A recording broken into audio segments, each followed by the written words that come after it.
Hello there, my name's Doris, or Dolly, or Doll as my friends used to call me. I've been dead since 1981, but here I am now, digitally dug up and flapping me gums like I never clocked out in the first place. Yep, thanks to the wonders of modern magic, me great-grandkids brought me back. Well, me voice, anyway, off an old tape made not long before I carved it, which sort of suggests time ain't just ticking away like a social media influencer's fake Rolex. It's a mucky river you can stir up, twisted by all them big ideas and mad dreams I keep hearing about. Sorry if I sound a bit crackly, by the way. The original tape was made on my 80th birthday and was sharp enough to hear myself joking at the time about Lady Di getting her mitts on Charles's crown jewels. Ha ha ha. So let's hope it does the job. Anyway, thought you might fancy a little stroll with me down memory lane. I've got some old family snaps and odds and ends I reckon you might like a look at. Some of them go back over 100 years, and what with all this modern tech, well, we could have ourselves a bit of fun, couldn't we? So, I'll tell you a little bit about myself, shall I? Perhaps as we look at some pictures. It's all coming back to me now. I was born in a place called Lewisham in 1899, which is a borough in the southeast of London, but it was part of Kent back in them days. Victoria was on the throne, but a recluse, and our street lamps were still mainly gaslit. If it's history you're after, the Second Boer War broke out that year, which to this day still leaves an aftertaste. Music halls were all the rage. The Boxer Rebellion was starting to kick off in China, and the Spanish-American War had just ended. There were no motors back then. People used horse and carriage, and believe me, them things could narf, kick and bite you. Where I was concerned, I had 2 sisters and 3 brothers, not counting my mother's miscarriages. But only 1 sister and 2 of the brothers lived past the age of 13, and the ones that did were all younger than me, Hilda, Reggie and Len. As for my dad, he left when the boys were still tiny, travelling salesman. Loved fast women, slow horses and a bloody good drink. Then when I was 15, me mum popped her clogs, leaving yours truly to bring up 3 kids on my own, and we were lucky to keep out of the workhouse. War broke out a few weeks later, and Hilda got a bit of shop work for the fella I was a day girl for at the time.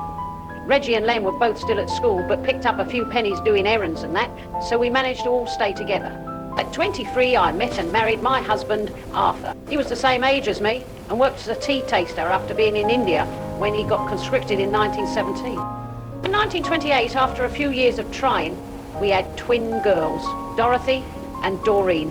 When they was born, they were so tiny, the doctor told us only one would survive, and they were going to let one of them go. Well, we wasn't having none of that, so we kept the pair of them in shoeboxes next to the fire and managed to pull both of them through. Then come the war years, the next war years, I should say. By this time, we was living with Art's cousins on Morilla Road. They had the downstairs, we had the upstairs, except we got bombed out, first night of the Blitz. Dozens were killed in a shelter round the corner in Albion Way, and our street got badly damaged too. Funny thing happened just after the war. Emma, one of Art's cousins we was living with, married a chap Yacht, they used to call him, from round Crystal Palace way. Here we all are at their wedding. You can see our Doreen and Dot at the front there. Anyway, it was at this very wedding Dorothy met her husband-to-be, Yacht's nephew George, who just happened to be the family war hero. Here's a few snaps that might interest you. Stationed in the Med and the Middle East he was, pilot and bombers, and providing air support to Monty for the North Africa campaign and El Alamein. Lovely bloke he was, Georgie. Died in 2017, well into his 90s. Had a bit of trouble keeping it in his pants sometimes, but don't give as good as she got. Here's a picture of their wedding back in 1947. Our Doreen, she got married in 1950 to a fella called Ron. Won't talk too much about him, least said, soonest mended, as the saying goes. He'd been a bit too young to serve in the war, but got called up to the Navy just after and stayed on as a regular until 1955, by which time they'd had their first baby. Doreen and the nipper, they lived with us in our council flat in Cortill Road till Ron got discharged. 10 years later, to everyone's surprise, Dot and George begat David, after Dot had been told she'd never have kids. David's another black sheep we don't really talk about, although he's a granddad himself nowadays. And here's that picture I showed you earlier on. Once we'd all started getting on a bit, that's George and Dot to my right and Doreen's youngest Jane to my left. Never shy of telling you just what she thought, Jane. Just a pity she never fought all that deeply. She's a man herself these days too. Just amazes me where all the time's gone. Anyway, that's just about it from me. I just got time to show you one or two more pictures that didn't quite get into the timeline.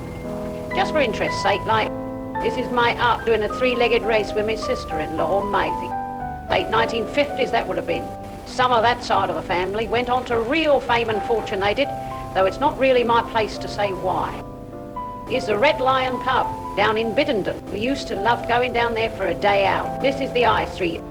And here's another bunch from the 50s and early 60s. Various family members. Talking of the 60s, this is interesting. Dot and George's British visitor's passport. Valid for a year. It was a sort of half passport printed on a bit of card for people who'd never been further than the Isle of Wight. Cheaper than a real one, and just about got you into France if you smiled nicely. And that really is it. I'll leave you with one last snap of me Dotty and Dory, both long gone of course, plus a nice shot of Eastbourne Beach, another one of me favourite haunts. If you enjoyed the video, hit like and subscribe. If you didn't, I can go back to my knitting. Be seeing you.